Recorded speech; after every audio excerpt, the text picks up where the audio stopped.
সন্তানেরই মতো এলাকার বগুড়ারই সন্তান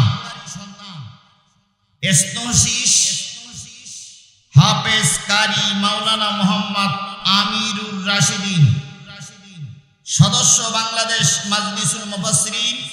ইন্নাল হামদুলিল্লাহিল আকরামিল্লাযী খালাকাল ইনসান ওয়া কাররামা ওয়া আল্লামাহু মিনাল বায়ানি মা লাম ইয়া'লাম ফাসুবহানাল্লাযী লা ইহসা من امتنان باللسان ولا بالقلم نشهد أن لا إله إلا الله وحده لا شريك له ونشهد أن سيدنا وسندنا ونبينا ومولانا محمدا عبد الله ورسوله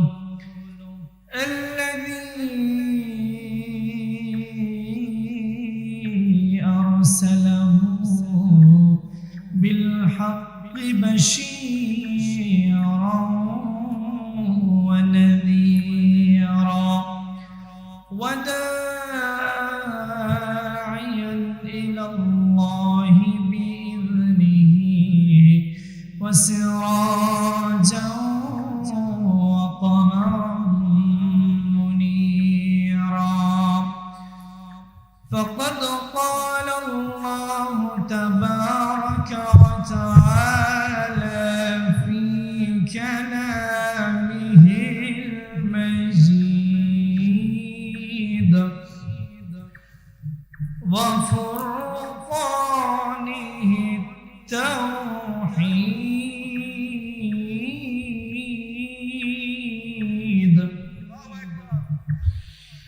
أعوذ بالله من الشيطان الرجيم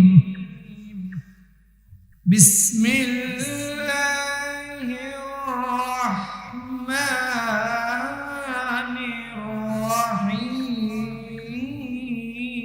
الرحيم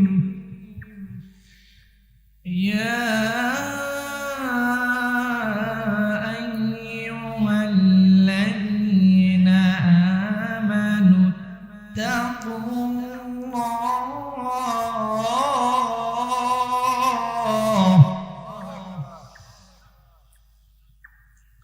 الله حق تقاته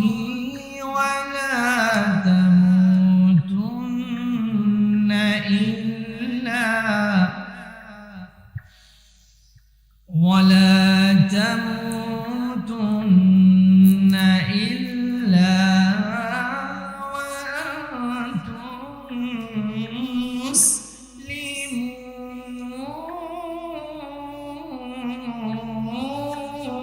مسلمون واعتصموا بحبل الله جميعا ولا تفرقوا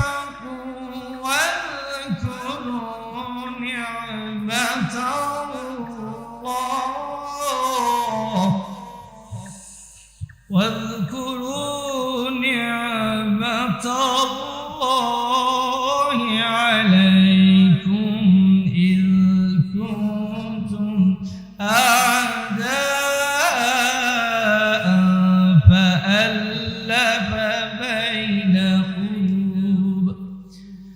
فألف بين قلوبكم فأصبحتم بنعمته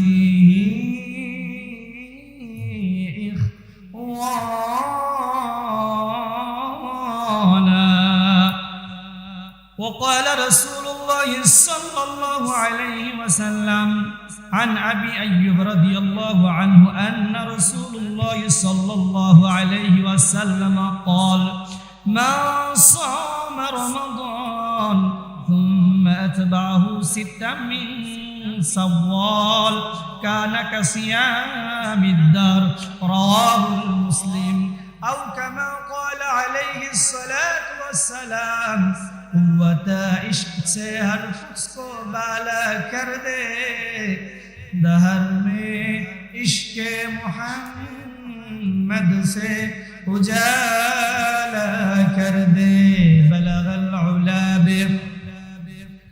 كشف الدجى بجماله حسنت جميع خصاله صلوا عليه وآله درود শরীফ পড়ি আল্লাহুম্মা। দাঁড়িয়ে থেকে যুবক ভাইরা কি বসা যাবে ভাইজান? একটু বসেন না প্লিজ। আসলে এই সমস্ত মাহফিলে আল্লাহ সবাইকে কবুল করেন। আল্লাহ যাদেরকে ভালোবাসেন জান্নাতের বাগানে তাদেরকে কবুল করেন। জোরে বলেন ঠিক কি না? যাই হোক, আমরা একটু মহব্বতের সহিত দরুদ শরীফ পড়তে পারবো তো? যেখানে আমরা বসেছি এটা কিসের বাগান? এটা জান্নাতের বাগান। কারো কোনো সমস্যা আছে? জান্নাতের বাগানে আল্লাহ জান্নাতি মানুষদেরকেই কবুল করবে। যারা জান্নাতি না তারা এখানে অনেকে হুজুর আমরা কি জান্নাতি না? ভাই আপনি জান্নাতি আছেন, কিন্তু জান্নাতি বাগান যেহেতু আপনার পছন্দ হচ্ছে না, জান্নাতিতে আপনি জান্নাতি বাগানে বসার তৌফিক নাই, তার মানে এই বাগানে আল্লাহকে আপনাকে কবুল করে নাই। মেলাতে সবাই চাইলেই যাইতে পারে। যাই হোক, অনেক আলোচনা আছে, অল্প সময় বিক্ষিপ্ত আলোচনা করার চেষ্টা করব, যদিও জ্ঞান গরিমে একেবারেই অল্প। আমার আগে যেই শ্রদ্ধেয় আমার আঙ্কেল, ওনার কথাটা না বললেই নয়। আমি যখন ছোট্ট ছিলাম, মাদ্রাসায় ভর্তিও হয়নি, হাফিজে তো ভর্তি হয়নি, তখন দেখতাম আমাদের মাদ্রাসায় ওরস হতো, উনি যাইতেন। তারপরও সময় যেহেতু অল্প, তারপরে বিশেষ করে আমার প্রিয় ভাই সহ কমিটির ভাইরা বললো একটু সময় দেন, ওনার কাছ থেকে ক্ষমা চেয়ে নিচ্ছে। আবার একটু মহব্বতের সাথে দরুদ শরীফ পড়ি আল্লাহুম্মা।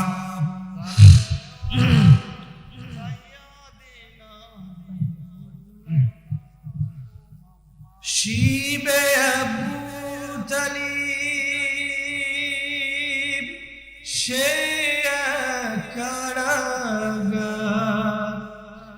আসলো সেথায় যেথা বহুদিন হলো পার, বহুদিন হলো পার, না খেয়ে না ঘুমে কত রাত কেঁদে কেঁদে দিন কায়েমের তরে ধৈর্য ধরে ধরে অবশেষে হয়ে গেল বদর উহুদ খন্দক পরীক্ষা, জানমাল দিয়ে হলো সকল পরীক্ষা, অবশেষে হয়ে গেল দিন কায়েমের বিজয় তরী।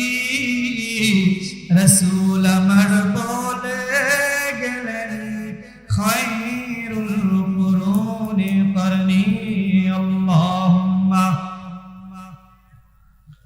সাইয়্যিদিনা মাওলানা মুহাম্মদ ওয়া আলা আলি সাইয়্যিদিনা।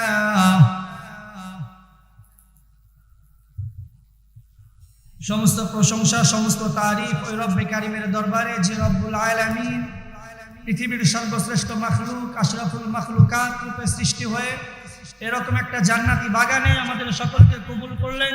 সেই রবের দরবারে সকলে অন্তরের অন্তঃস্থল থেকে হৃদয় উজাড় করে লাখ কোটি শুকরিয়া আদায় করে সকলে বলি আলহামদুলিল্লাহ। দরুদ পড়ি সেই মহামানবের প্রতি যিনি ছিলেন সকল নবীদের সরদার, আকে নামদার, তাজদারে মদিনা, আহমদ মুস্তফা, মুহাম্মদ মুস্তফা, জনাবে মুহাম্মদুর রাসূলুল্লাহ। সকলে বলি সাল্লাল্লাহু আলাইহি ওয়াসাল্লাম।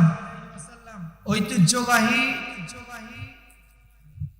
হাজারো আলেম গড়ার দ্বীনি প্রতিষ্ঠান শিকারপুর ডিইউ আলিম মাদ্রাসায় অনুষ্ঠিত শিকারপুর সমাজ উন্নয়ন সংঘের উদ্যোগে তাফসিরুল কোরআন মাহফিলের সম্মানিত সভাপতি, সম্মানিত প্রধান অতিথি, সম্মানিত বিশেষ অতিথি, স্টেজে যারাই রয়েছেন, এছাড়া আমার সামনে কোরআনের ঝান্ডাবাহী, কালেমার পতাকাবাহী দ্বীনের মর্দে মুজাহিদগণ, পর্দার আড়ালের মা এবং বোনেরা, আনুষ্ঠানিকতার মধ্য দিয়ে আবারও সালাম, আসসালামু আলাইকুম ওয়া রাহমাতুল্লাহ।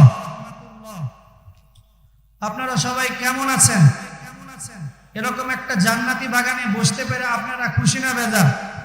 খুশি, আলহামদুলিল্লাহ। আমি অনেক খুশি। কেননা আমি যখন মাদ্রাসায় ভর্তি হইনি, আমার শ্রদ্ধেয় আঙ্কেল আমার পাশে বসা, এই শিকারপুর মাদ্রাসায় আমার অনেক ইতিহাস রয়েছেন। এখান থেকেই আমি হেফ শেষ করার পর প্রাইভেট কোচিংয়ের পর আমি শিকারপুর মাদ্রাসা থেকেই আমার এই আলেমুল আমার লাইনের লেখাপড়া শুরু। বলি আলহামদুলিল্লাহ। এখন ওই মাদ্রাসায় আসতে পারে আমি আলহামদুলিল্লাহ মহান রবের দরবারে অসংখ্য শুকরিয়া আদায় করছি। বিশেষ করে আমার সঙ্গে আরও যিনি আলোচনা করবেন আমার প্রিয় ভাই, ওনাকে দেখে আমার কোরআন তেলাওয়াতের ছোট্ট থেকে আমার শিখা কারি ইহসান বিল্লাহ ভাই। যখন আমি ছোট্ট মাদ্রাসায় ভর্তি হয়েছি, উনি শহরে যাইতেন, আমাদের বাসায় আসতেন। আমার বাবা অত্র ইউনিয়নের কাজী আবুল বাসার, ওনার অফিসে যাইতেন। অত্র এলাকার ওলামা একরামগণ ওখানে বসেন। বিশেষ করে আজকের মাহফিলের যিনি প্রধান আলোচক, প্রধান বক্তা, আমার এই জগতের প্রথম গুরু, প্রথম শিক্ষক, ওনার হাত ধরেই উনি আমাকে 3টা সবক দিয়েছেন। ওনার 3টা সবকেই আজকে কোরআনের ময়দানে টেকনাফ থেকে তেঁতুলিয়া পর্যন্ত কোরআনের দাওয়াত নিয়ে ছুটে বেড়াচ্ছি। জোরে বলি আলহামদুলিল্লাহ। বিশেষ করে এই প্রিয় মানুষদের সঙ্গে প্রিয় একটা জায়গায় যে রব্বুল আলামিন আমাদের সবাইকে কবুল করলেন, সেই রবের দরবারে আরেকবার শুকরিয়া আদায় করি। সকলে বলি আলহামদুলিল্লাহ। আল্লাহ রব্বুল আলামিন যুগে যুগে নবী রাসূল প্রেরণ করেছেন, যুগে যুগে নবী রাসূল প্রেরণ করেছেন। হযরত আদম আলাইহিস সালাম থেকে জনাবে মুহাম্মদুর রাসূলুল্লাহ সাল্লাল্লাহু আলাইহি ওয়াসাল্লামকে দুনিয়ায় প্রেরণ করেছেন। কিন্তু আদম আলাইহিস সালাম থেকে জনাবে মুহাম্মদুর রাসূলুল্লাহ সাল্লাল্লাহু আলাইহি সাল্লাম পর্যন্ত যত নবী রাসূল আল্লাহ রাব্বুল আলামিন দুনিয়ায় প্রেরণ করলেন, সব নবীর চাইতে শ্রেষ্ঠ নবী, সব নবীদের সর্দার কোন নবীকে তৈরি করলেন? জনাবে মুহাম্মদুর রাসূলুল্লাহ। সকলে বলি সাল্লাল্লাহু আলাইহি ওয়াসাল্লাম। এই নবীকে আল্লাহ রাব্বুল আলামিন কেন সৃষ্টি করলেন জানেন? কেননা এই নবীর উপর পবিত্র কোরআন নাজিল করা হয়েছে। কি নাজিল করা হয়েছে? পবিত্র কোরআন নাজিল করা হয়েছে। এই নবীর উপর পবিত্র কোরআন নাজিল করার কারণে এই নবীর সম্মান ইজ্জত আল্লাহ রাব্বুল আলামিন সব নবীর চাইতে শ্রেষ্ঠ করে দিলেন।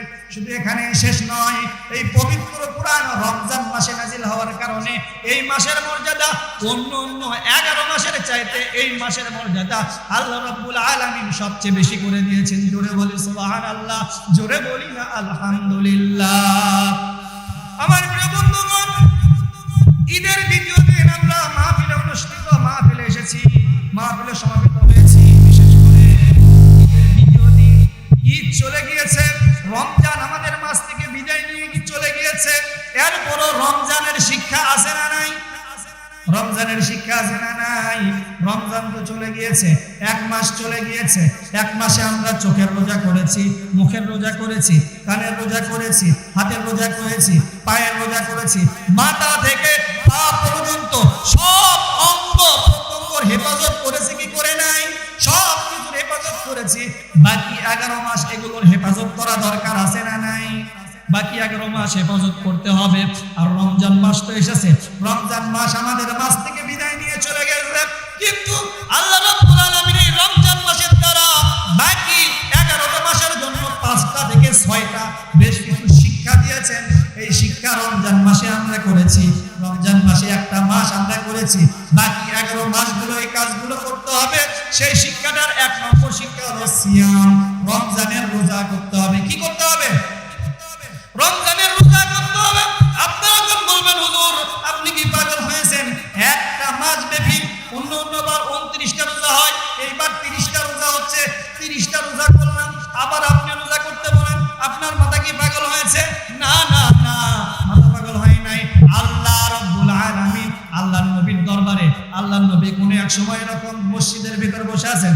একজন সাহাবী, একজন মহিলা এসে বলতেছেন, ইয়া রাসূলুল্লাহ,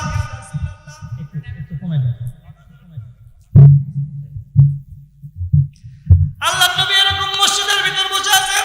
একজন মা, একজন বোন এসে বলতেছেন, ইয়া রাসূলুল্লাহ, ইয়া হাবিবাল্লাহ। কান্না সুরে আল্লাহর নবীকে বললেন, ইয়া রাসূলুল্লাহ ইয়া হাবিবাল্লাহ আপনার দরবারে আসলাম একটা আরজ নিয়ে। কি নিয়ে? একটা আরজ নিয়ে, একটা দরখাস্ত নিয়ে। আল্লাহর নবী বলে তোমার দরখাস্ত কি? আল্লাহর নবীর কাছে ওই মহিলা বলতেছেন ইয়া রাসূলুল্লাহ ইয়া হাবিবাল্লাহ আমি বিবাহ করতে চাই, আমি বিবাহ করতে চাই, আমার বিবাহ কোনো পাত্রই পাচ্ছি না। কাকে বলতেছেন? আল্লাহর নবীকে বলতেছেন। আল্লাহর নবী বলেন তুমি পাত্র পাচ্ছ না মানে কি? এত সাহাবী, আমার এত উম্মত, তারপরে তুমি পাত্র পাও না? ইয়া রাসূলুল্লাহ পাত্র তো অনেক রয়েছে, আমার তো চাওয়া পাওয়া আছে, এই চাওয়া পাওয়া অনুযায়ী আমি কোনো পাত্র পাচ্ছি না। এই পাত্র যদি পায় আপনি যদি একটু ব্যবস্থা করে দেন। আপনি তো অনেকের অনেক সমস্যা দেখেন, আপনি অনেকের অনেক সমস্যা সমাধান করে দেন। আপনার দরবারে আসে চাইলে নাকি পাওয়া যায়, কেউ নাকি ফিরায় যায় না। আল্লাহ নবী বলতেছেন ঠিক আছে বলো তোমার চাওয়া পাওয়া কি? আল্লাহর নবীর কাছে সেই মহিলা বলতেছেন ইয়া রাসূলুল্লাহ ইয়া হাবিবাল্লাহ আমি যে ছেলেকে বিবাহ করতে চাই ওই ছেলেটা 5 ওয়াক্ত নামাজ পড়তে হবে, 5 ওয়াক্ত নামাজি হতে হবে। আল্লাহর নবী ওই কথাটা শোনার পরে মুস্কি মুস্কি হাসি দেয়। এটা তো ভালো, আলহামদুলিল্লাহ আমার তো সব সাহাবীরা নামাজ পড়ে, আমরা নামাজ পড়ি কি করি না? আমরা সকলেই নামাজ পড়ি। তখন আল্লাহর নবী বলতেছেন আমার তো সব সাহাবীরাই নামাজ পড়ে। বলতেছেন ইয়া রাসূলুল্লাহ ইয়া হাবিবাল্লাহ আমার তো আরো চাওয়া পাওয়া আছে, এটা থেকে বলি শুরু করলাম। তখন বলতেছে ঠিক আছে বলো আর কি চাওয়া পাওয়া? এরপর আবারও বলতেছেন ইয়া রাসূলুল্লাহ আমি এমন একজন আমার জীবন সঙ্গিনী চাই, শুধু 5 ওয়াক্ত নামাজ পড়লে চলবে না, মাগরিব থেকে ঈশা পর্যন্ত, যেই ঈশার নামাজ থেকে শুরু করে ফজর পর্যন্ত সে সারা রাত ইবাদত বন্দেগী করতে হবে, নফল নামাজ পড়তে হবে, এরকম ইবাদত বন্দেগী গুলো করতে হবে, এরকম একটা স্বামী চাই। আল্লাহর নবী বলে কাম তো সারা রাত যদি ইবাদত বন্দেগী করে স্ত্রীর হক আদায় করবে কখন? সাইদি ভাই উপরে চলে আসেন, ভাই আসেন উপরে আসেন না ভাই, আসেন আসেন। যাই হোক যে বিষয়টা বলতেছিলাম, সারা রাত ইবাদত বন্দেগী করতে হবে। আল্লাহর নবী আবারও মুস্কি হাসি দিলেন ঠিক আছে এটাও দেখতেছি, আর কি আরো কি চাওয়া পাওয়া আছে? মহিলা বলেন হ্যাঁ আরো চাওয়া পাওয়া আছে। ওই আর চাওয়া পাওয়া কি? আর একটা চাওয়া পাওয়া শুধু সারা দিনে 5 ওয়াক্ত নামাজ পড়বে, রাতে ইবাদত বন্দেগী করবে। যদি দাঁড়িয়ে থেকে ইবাদত বন্দেগী না করতে পারে বসে বসে হলো ইবাদত করতে হবে, শুয়ে থেকে হলো ইশারায় নামাজ পড়তে হবে, এরকম একটা স্বামী চাই। আল্লাহর নবী হাসি দেয়। তারপরে বলে আরো কিছু চাওয়া পাওয়া আছে? বলে হ্যাঁ আছে। আর কি চাওয়া পাওয়া? ওই সারা দিন সারা বছর রোজা করতে হবে। এখানে একটা লোক হাত তুলে দেখেন সারা বছর রোজা করতে পারবেন? পারবেন। কিন্তু আমি একটা আমলের কথা বলে দিব, এই কাজটা করলে আপনি সারা বছর রোজা করলে যে সওয়াব, সেই সওয়াব আপনার আমল নামায় দেওয়া হবে। জোরে বলি সুবহানাল্লাহ। এই আমলটা যদি শিখে নেন, এই আমলটা কে কে পালন করবেন? হাত তুলেন। আলহামদুলিল্লাহ বলি। আজকে আমি জুমায় আলোচনা করতেছিলাম, ওখানে আমার প্রায় 4 ভাগের মানে 75% লোক হাত তুলছে। আমি বলছি আপনারা কি রোজা করবেন? হ্যাঁ আলহামদুলিল্লাহ হুজুর রোজা করবো। এই ঘটনাটা বলেছি, এখানে ওইটা বলবো, এরপরে মূল আলোচনার দিকে চলে যাব। সময় খুব সঙ্গে অল্পতেই শেষ করে দিতে হবে। যাই হোক যে বিষয়টা বলতেছিলাম, আল্লাহর নবী 3টা বিষয় বলল, মহিলা বলে চলে গেল। একজন সাহাবী উঠে হাত আলোক করলো, ইয়া রাসূলুল্লাহ ইয়া হাবিবাল্লাহ ওই মহিলার যত চাওয়া পাওয়া আছে আমি সব পূরণ করতে রাজি আছি, আপনি ওকে ডাকেন আমাদের বিবাহ বন্ধনে আবদ্ধ করে দেন। জোরে বলি সুবহানাল্লাহ। বিবাহ বন্ধনে আবদ্ধ করে দিল। কিছুদিন পর ওই মহিলা আবার আল্লাহর নবীর দরবারে চলে আসলো।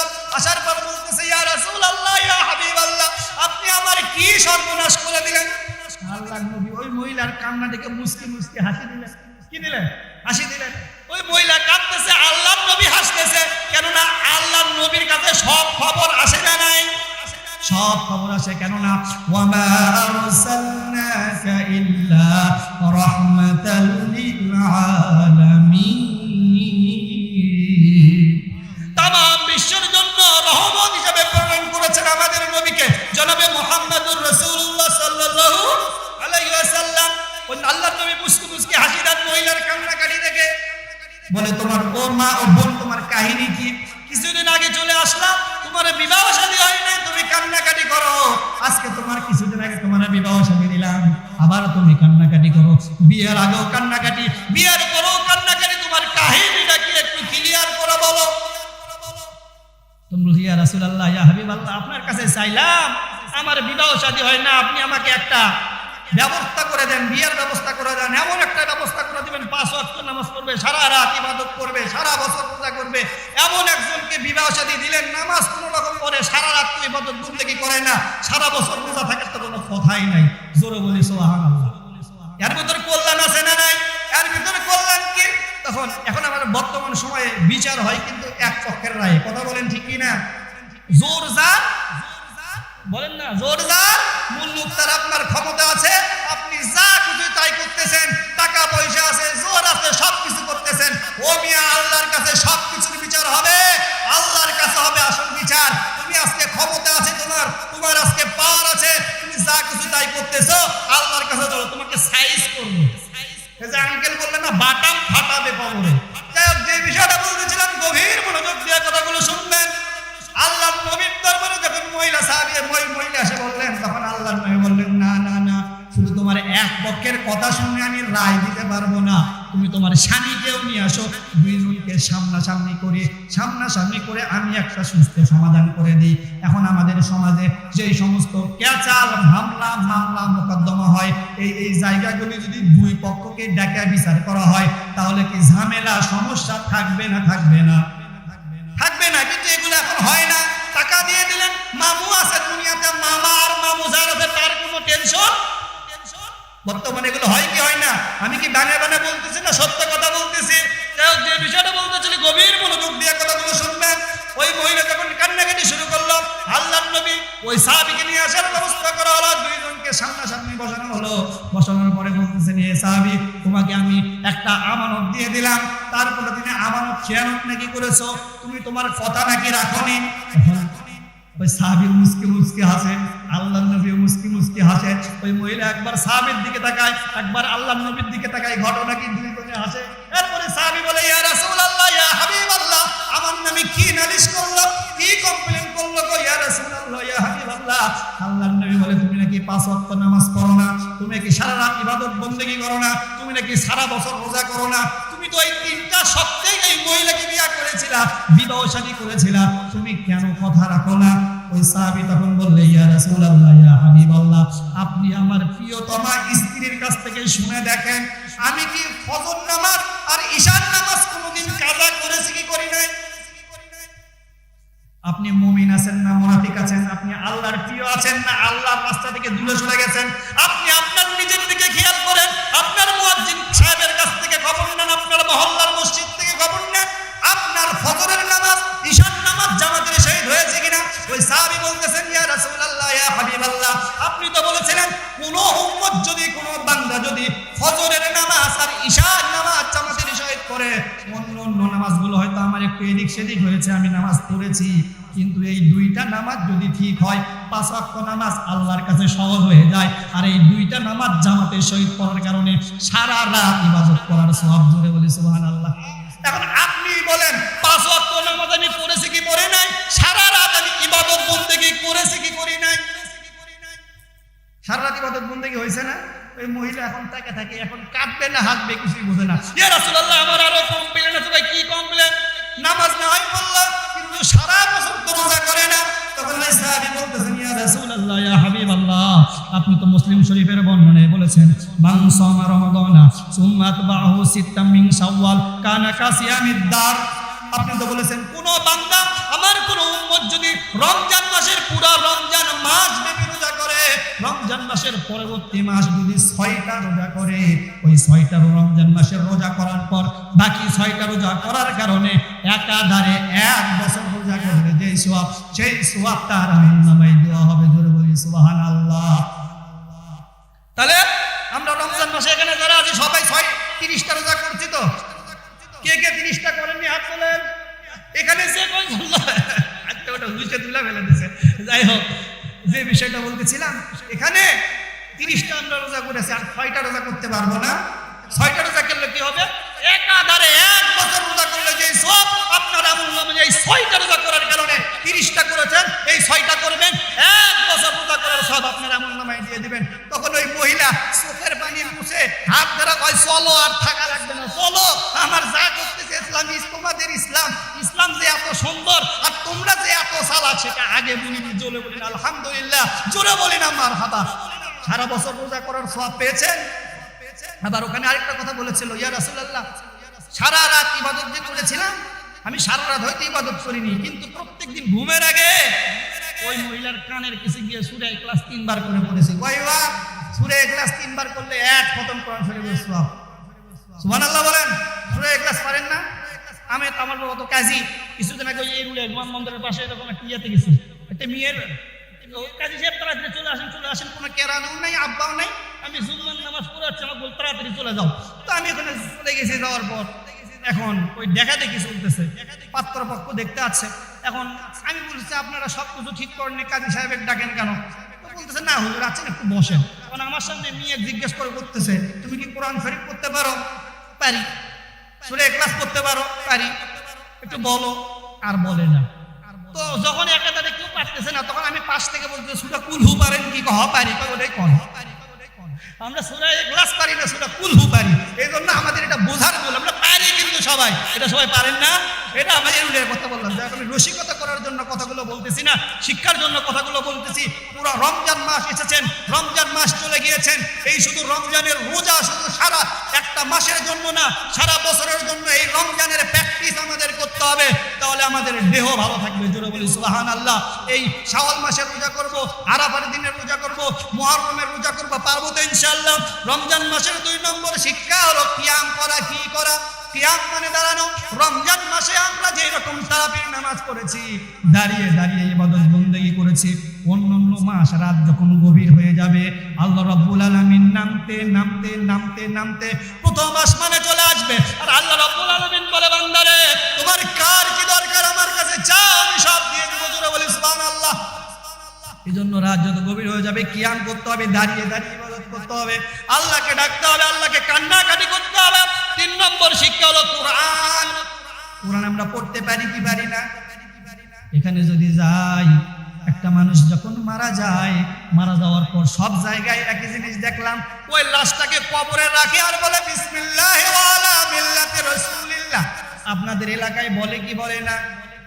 বলে কি আমি রসুলের দলে এই লাশটাকে, এই মুর্দাকে, আব্দুর রহমানকে, আব্দুর রহিমকে ভর্তি করে দিলাম। দেয় কি দেয় না? দেয়।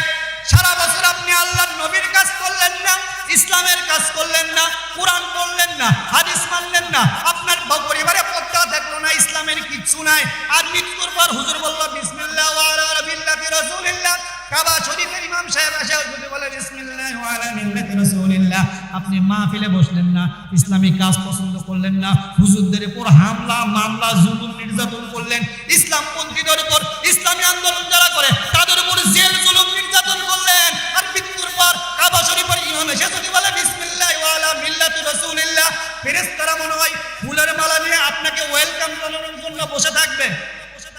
বসে থাকবে না, না না, বসে থাকবে না। পবিত্র কোরআন সারা বছর আমাদের পড়তে হবে, কারণ এই কোরআনের শিক্ষা হলো বড় শিক্ষা। এই কোরআন নবীর উপর নাযিল হওয়ার কারণে নবীর সম্মান মর্যাদা আল্লাহ রাব্বুল আলামিন সবচেয়ে বেশি করে দিয়েছেন, সব নবীর শ্রেষ্ঠ নবী করেছেন। এই পবিত্র কোরআন রমজান মাসে নাযিল হওয়ার কারণে এই মাসের মর্যাদা সম্মান অন্যান্য 11 মাসের চাইতে বেশি করে দিয়েছেন। শুধু এখানেই শেষ নয়, এই পবিত্র কোরআন যারা জীবন, পবিত্র কোরআন অনুযায়ী যারা জীবন পরিচালনা করবে, সমাজ পরিচালনা করবে, রান্নাঘর থেকে শুরু করে সংসদ ভবন পর্যন্ত কোরআনের আন্দোলন করবে, আল্লাহ রাব্বুল আলামিন দুনিয়ায় তাদের সম্মানিত করবে, পরকালে তাদের মুক্ত করে দিবে। জোরে বলি সুবহানাল্লাহ। আমরা সেই কোরআনের আন্দোলনে থাকতে রাজি আছি না নাই? কোরআনের সংস্পর্শে থাকতে রাজি আছি না নাই? আমরা যদি পবিত্র কোরআন সম্পর্কে জানতে চাই, পবিত্র কোরআনের আবার 6টা হক রয়েছে। কয়টা? আপনি পবিত্র কোরআন যদি থাকেন, পবিত্র কোরআনের 6টা হক আছে। আপনি কি করলেন? এই তো পবিত্র কোরআন সবার বাড়িতে আছে না নাই? আমি যদি বলি হুজুর আমার বাড়িতে পবিত্র কোরআন আছে, কিন্তু আমার বাড়িতে আমার পরিবার পবিত্র কোরআন দিয়ে চলে না, আমার ব্যবসা পবিত্র কোরআন দিয়ে চলে না, আমার পরিবার পবিত্র কোরআন দিয়ে চলে না, আমি যে রাজনীতি করি সেই রাজনীতি পবিত্র কোরআন দিয়ে চলে না, আমার নীতি পবিত্র কোরআন দিয়ে চলে না। আপনি পবিত্র কোরআন বাসায় এরকম সুন্দর করে কাপড় দিয়ে পেঁচিয়ে পেঁচিয়ে আপনার আলমারির উপর, হোয়াইট বোর্ডের উপর সুন্দর করে তাকের উপর রাখলেন, এখানে চুমা, কপালে চুমা, বুকের সাথে একবার লাগালেন আবার রাখা দিলেন, তাহলে কি পবিত্র কোরআনের হক আদায় হয়ে যাবে? না না না, তাহলে পবিত্র কোরআনের হক আদায় হবে না। পবিত্র কোরআনের যদি হক আদায় করতে চান, আল্লাহ রাব্বুল আলামিন যে মূল একটা আয়াত, কয়েকটা আয়াত কারিমা তেলাওয়াত করেছি। প্রথম যেটা আয়াত, আল্লাহ রাব্বুল আলামিন সূরা আলে ইমরানের 2 নম্বর আয়াত আল্লাহ রাব্বুল আলামিন বলতেছেন, ইয়া আইয়ুহাল্লাযীনা আমানু তাকুন, শেষের অংশ, ওয়ালা তামুতুন্না ইল্লা ওয়া আনতুম মুসলিমুন। এখানে আমি 3 নম্বর বক্তা। আল্লাহ চায় তো আগামী দিন কোথাও দাওয়াত দিবেন, ওই দিন সবগুলো ক্লিয়ার করব। আল্লাহ রাব্বুল আলামিন এই কথাটা কেন বললো? কেননা আল্লাহ রাব্বুল আলামিন জানে আমি এই আয়াতটা এই জন্যই দিয়ে দিই, কারণ প্রত্যেক হুজুররা এরকম যখন মারা যাবে কবরে ডাকবে আর বলে বিসমিল্লাহ ওয়া আলা মিল্লাতি রাসূলিল্লাহ। কবরে প্রশ্ন হবে কয়টা? 3টা প্রশ্ন হবে, মান রাব্বুকা মান দীনুকা মান নাবিয়ুকা।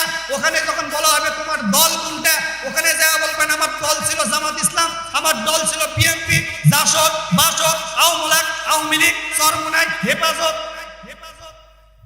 চলবে? ওখানে দল কার কয়টা? আল্লাহর ভাষায় আল্লাহ রাব্বুল আলামিন পবিত্র কালামের হাকিমের ভিতর বলতেছেন, ওয়া কুল জাআল হক ওয়া যাহাকাল বাতিল।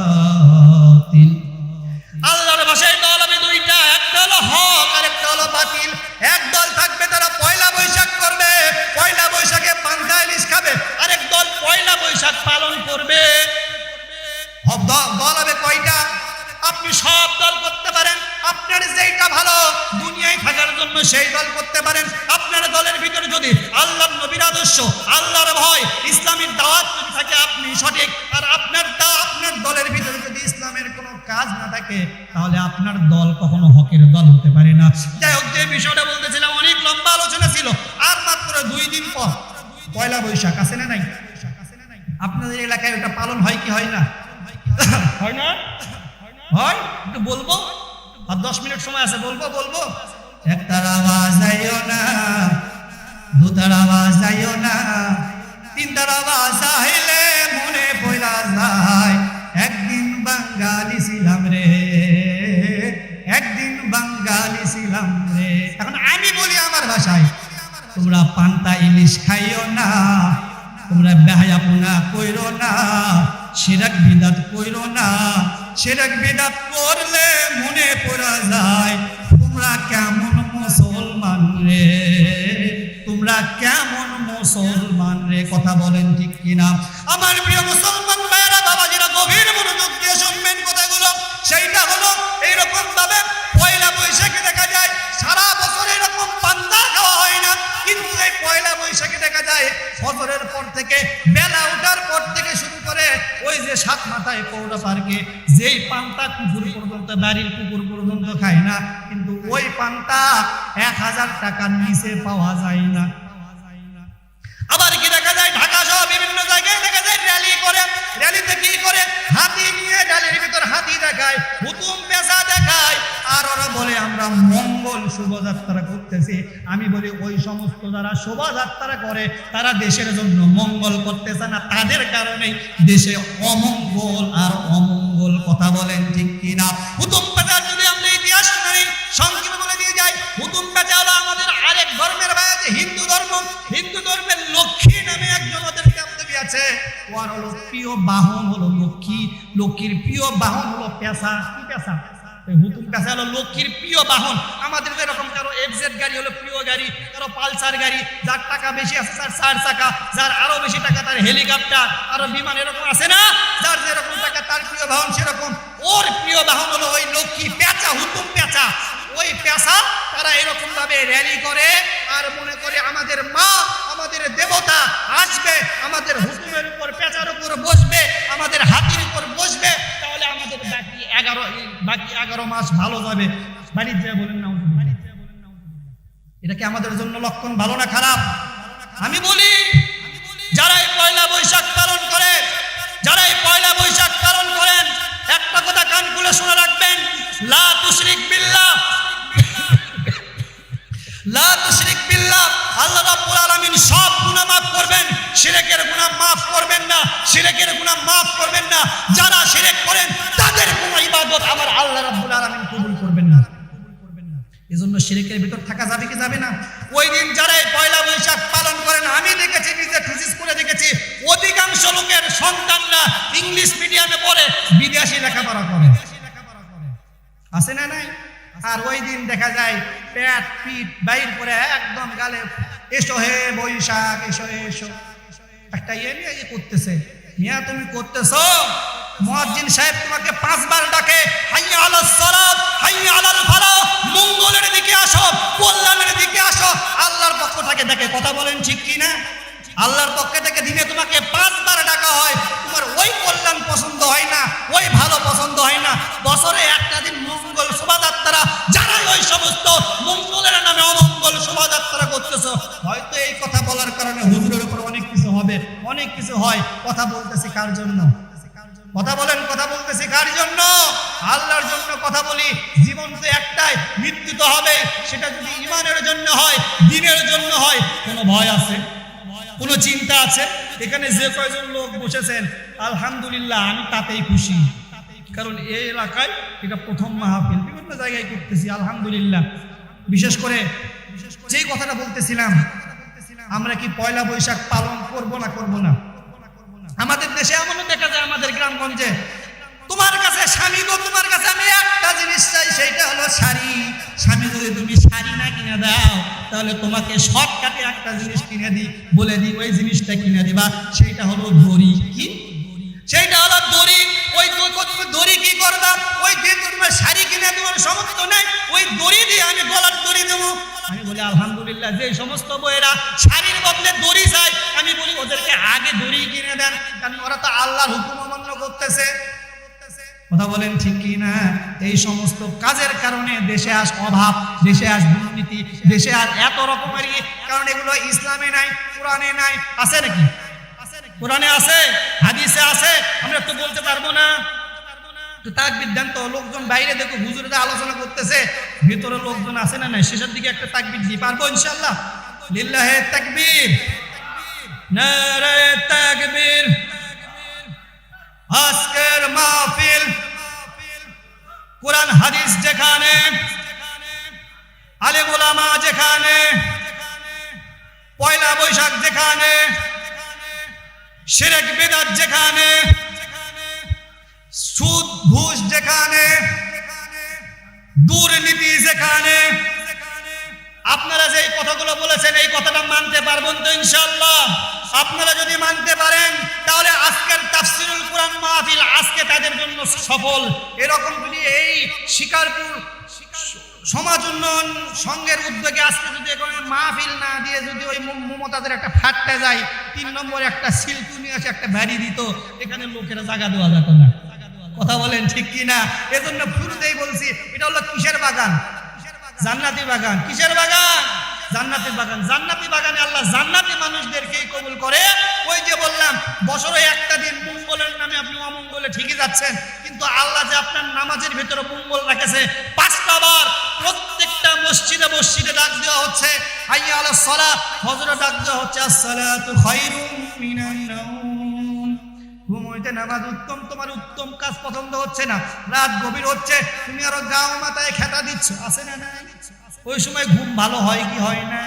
এই জন্য ক্লিয়ার করে বলি, সেইটা হলো তারা কল্যাণ পছন্দ করে না। আল্লাহর কল্যাণ যারা পছন্দ করে না, আল্লাহ যাদের পছন্দ করে তারাই শুধু আল্লাহর কল্যাণ পছন্দ করে, আর আল্লাহ যাদের পছন্দ করে না, তাদের আল্লাহর কল্যাণও তাদেরকে কবুল করেন। এজন্য মুসলমান হয়েছি, আমাদের দায়িত্ব। আজকের আয়াতের মূল কথা হলো, তোমরা মুসলমান না হয়ে কবরে এসো না। যেহেতু আল্লাহ রাব্বুল আলামিন এই কথাগুলো বলেছেন, মুসলমান না হয়ে কবরে যাওয়া যাবে না। কথা কার? আমরা তো বাপ দাদার পৈতৃক সম্পত্তি হিসেবে এসেছি। আগের জামানার ইসলামের খবর নিয়ে দেখেন, ইসলাম এমনি এমনি আসে নাই। ইসলাম এসেছে অনেক রক্তের বিনিময়ে, অনেক প্রতিঘাতের বিনিময়ে। আমার নবী যেই নবীর উপর মুসামাসি পরা হারাম ছিল, ওই নবীর দন্দান মোবারক শহীদ হয়েছে, ওই নবীর শরীর থেকে রক্ত ঝরেছে, তারপরও আমরা ইসলাম পেয়েছি। আর আমরা মনে করলাম এমনি এমনি মুসলমান হয়ে গেলাম না। এই জন্য বলতে চাই, আজকের থেকে আমরা 2টা শিক্ষা নেব। 1 নম্বর শিক্ষা হলো, আমরা এই মাসে 6টা রোজা করবো ইনশাআল্লাহ। 2 নম্বর শিক্ষা হলো, পয়লা বৈশাখ সহ যে সমস্ত বিধর্মীদের উৎসব রয়েছে, আমরা যাব না, আমাদের পরিবারের লোকদেরকে যাইতে দিব না ইনশাআল্লাহ। যেটুকু আলোচনা করলাম আল্লাহ রাব্বুল আলামিন আমাদের সবাইকে বুঝে মেনে আমল করার তৌফিক দান করুক। সকলে বলি আল্লাহুম্মা আমিন ওয়া আখির দাওয়ানা আনিল হামদুলিল্লাহি রাব্বিল আলামিন। আর যদি কারো নাম্বার লাগে আমার ক্যামেরাম্যানের কাছ থেকে আমার নাম্বার আছে, নিয়ে নেবেন।